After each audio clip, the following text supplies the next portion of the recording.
suite à la baisse des prix des denrées de première nécessité, malgré l'inflation internationale galopante, les prix augmentent partout. Mais notre régime et le président Macky Sall s'est attelé à contenir et même baisser ces prix. Tout cela nous met dans une nouvelle phase positive qu'une certaine opposition essaye d'endiguer. Je sais que vous allez nous poser des questions, mais je voudrais anticiper sur une question qui agite l'actualité et qui a été évoquée d'ailleurs hier et ces temps-ci par une certaine opposition concernant le dossier d'une certaine dame qui s'appelle Adji Sarr. À cette occasion, je voudrais dire que ce n'est pas Benno Bokk Yakaar qui tient le carnet de rendez-vous de Sweet Beauty Salon. Ce n'est pas nous qui donnons les rendez-vous. Ce n'est pas nous. Donc nous n'avons absolument rien à voir avec une affaire qui est strictement privée. Il ne faut pas aussi prendre les Sénégalais pour moins intelligents qu'ils ne sont. Les gens se lèvent, prennent leur rendez-vous dans des salons et ils vont librement. Nous n'avons rien à voir avec là-dessus.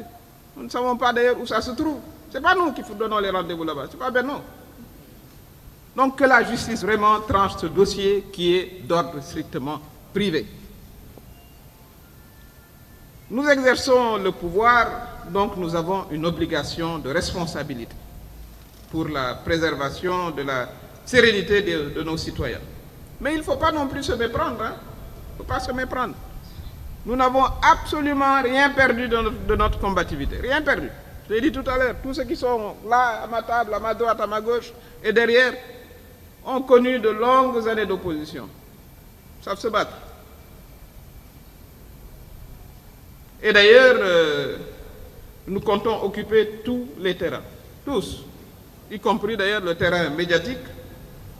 Et toute action entraînera une réaction immédiate. Nous appelons donc nos militants et responsables politiques à mettre le turbo, à mettre le pied sur la pédale, en accélérant, mais évidemment en privilégiant le dialogue, la concertation avec nos compatriotes. Nous sommes au pouvoir, nous avons vocation à assurer la sérénité dans l'espace public,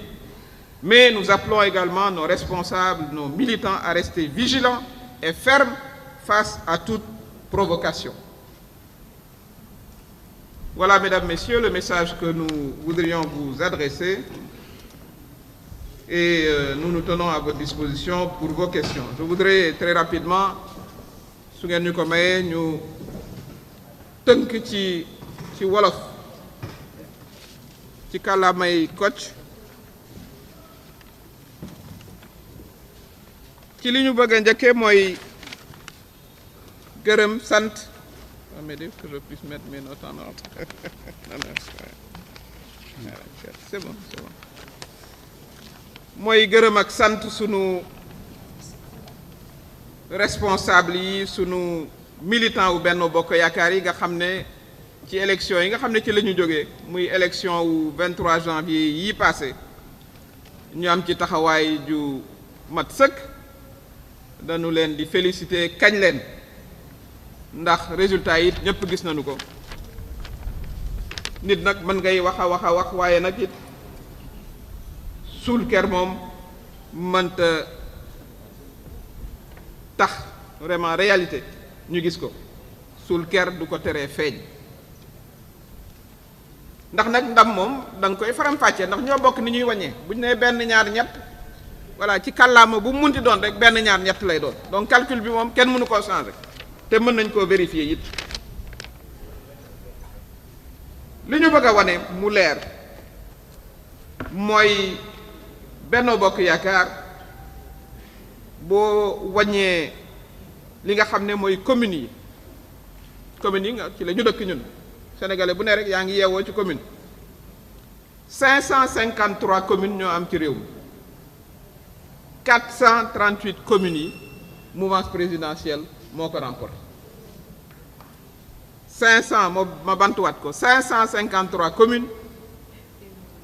yoo xam ne ci la ñuy yeewoo ñun ñëpp ñun sénégalais yi 438 communes Benno Bokk Yaakaar ak i alliés bu majorité présidentielle ñoom ñoo ko gagné. ñu am it ay département boo jëlee département yi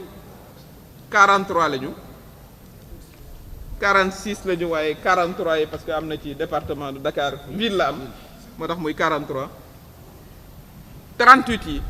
Benno Bokk Yaakaar ñoo ko gagné. mën naa dikkit bu leen neexee ci voix yi waaye loolu lépp it am na fu mu féete ak fu mu ne di ngeen ko gis neneen dinañ ci dellu si la majorité présidentielle a obtenu une large majorité ak boo noo ëlbatee mbir mi rek ak noo ko analyser rek muy ci wàllu voix ci wàllu nombre commune ci wàllu département gañewuñ fépp nag ndax moom yàlla rek ay matale lépp te ñi fi nga xam ne gañewuñ ko it sunu responsable yi xeex nañu fa waaye sénégalais yi ñoo choisir dañ leen di encourager bu ko defee ñu delluwaat buum ca mboy ga pour que élection yi ñu jëm foofu ñu am fa ndam lii nag mooy li am nit nag mën ngaa wax a wax ba defee ne mën ngaa fexe ba jant bi du feeñ waaye loolu mënta nekk moo tax ñuy woo sunu responsable yi góor jigéen mag ndaw sage yi nga xam ne yi ñoom la ñu bokkal coalition bi pour que nu fexe doonaat doonoon nañ ko waaye yokk unité bi ci sunu biir jamono ji ñu wax am nañ plus de 130 responsables yu kawe yoo xam ne yi sunu président coalition président Macky Sall yónni na leen ci biir réew mi ñu ngi waxtaan ak suñuy responsable pour fexe vraiment ñu gën a doon benn bu ko defee ñu gën a am unité ni ma ko waxee pour fa ñu jëm ci élection législative fi ñu toll nii sax bëri na suñu ay responsable yoo xam ne yi ci yeneen i liste lañ demee woon doon maire ñu ci bëri ñu ngi dellu siwaat fi nga xam ne mooy seen kër fa lañ bawoo woon muy Benno Bokk Yaakaar kon loolu dañuy encourager vraiment suñu responsable yépp nu fexe ba li nga xam ne mooy intérêt suñu coalition ñu jiital ko bu ko defee suñu unité ñu gën koo renforcer bu boobaa résultat yi nga xam ne am nañ ko ci élection municipalité mu leer nañ ne résultat yu positif la ñu gën koo yokk gën a yokk li suñu ancrage ci biir réew mi li nu gis nag jamono yi mooy opposition boo xam ne bi xëy na parce que lépp it ci politique rek la ñu ko wéer bëgg na nu wax yoo xam ne yi méngoowul ak li am indi yeneen i voilà problème jaxase xelu sénégalais yi waaye sénégalais yi ay borom xel lañu xam nañ ne sunu démocratie bi démocratie bu dëgër la démocratie boo xam ne këf yóbbuwu ko ndax nit ñi dañuy yeewu voilà di déglu rajo di seetlu nit ñi ku ci ne ñuy déglu sa discours bu ko defee bu élection jotee ñu xëy dem wote ji loolu nag moo fiy continuer am fii ci Sénégal incha allah te am nañu yaakaar ni bu nu continuer waxtaan ak sénégalais yi yokk suñu communication gën koo leeral waxtaan ak xale yi jigéen ñi ndaw ñi ma taxaw ci ndaw ñi damay fàttali ne président de la république 58% ak lu ko ëpp la am plus de 58% ci élection présidentielle yi ñu jóge bu fekkee ne Sénégal dëkku ndaw la boo jëlee téeméeru xale juróom-ñaar fukki yi boo dee jëlee téeméeru sénégalais juróom-ñaar fukki yeeg juróom 75% amuñu fanweeri at ak juróom ma gën koo bantuwaat 70% population wu Sénégal amuñu 35 ans kon bu président de la République gagné ak 58% loolu mooy majorité des jeunes moom la ñu woteel kon loolu it ñu xam ko bu baax a baax ndax xale yi fi ne yépp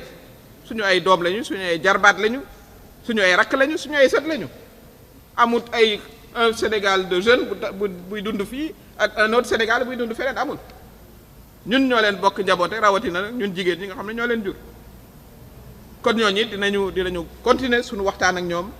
wan leen li nga xam ne président def na ko ci liggéey bi mu jagleel xale yi te gis nañu ko muy xëyu ndaw ñi daf ci jël alal bu am bu takku def ko ci ndax xam nañu ne aussi préoccupation la xale yi mën a am liggéey formation bu def ci budget bu am solo waaye aussi infrastructure sportive yi gis nañu stade bu mujj bi nga xam ne bi vraiment suñu fierté la ñun ñëpp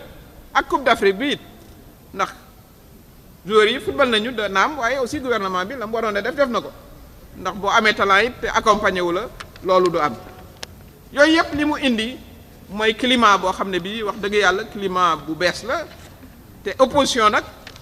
xëy na climat bu apaisé jàmm nit ñi seen xol xaw a féex du doon lu leen arrangé waaye nag nañ bàyyi nit ñi aussi féexal seen xol am nañ ci droit parce que démocratie soxlawul fitna soxlawu ko donte nag ndax ñi toog fii yëpp sama ndeyjoor wala sama càmmoñ ak sama ginnaaw ñii ñëpp du ma ne ay anciens combattants ay combattants la ñu woon ñu ci bëri dañoo yàgg ci opposition daj ci lu ne am ñoo xam ne dañ leen cee tëj ñii ñuy nangu seen liggéey yàq seen liggéey kon opposition jaaxalu leen donc bu dee ay déclaration tonitruante va-t-en-guerre kooku amul kenn ku mu mën a yëngal ci ñun amul waaye nag dañuy responsable ndax ñun la yàlla dénk destiné réew mi à travers le président de la République sa majorité ses députés kon ñun dañu war a sàmm jàmm jooju kon bu kenn jaawatle bu mu am confusion moo tax ñuy wax sunu responsable yi ñu fexe ñoom it vraiment ci ni ñuy waxtaanee ak sénégalais yi ñu jiital jàmm waaye nag ñu vigilant xam ne am na yoo xam ne it aussi kenn mënu koo nangooti kenn mënu ko nangu loolu it lu am solo la pour que ñu wax ko dégg nañ ni aussi ñu bëri ci opposition bi ngi ñu naan parrainage du ñu ko nangu et cetera mais ñooñu koy wax ñoom ñoo wuti woon parrainage ci élection présidentielle yi ñi koy wax ñëpp dañoo dajale ji ay parrainage pour nekk ay candidat loolu kay mooy nangu nañ ne loi bi am na loi am nga dem def li loi am ñu nga ñëwaat 2 ans après ne non parrainage du am loolu franchement amul logique boo koy seet rek amul logique yow kay bu fekkoon ne ca parrainage bu njëkk ba da nga naan non parrainage amul damay boycotté waaye boycotté woo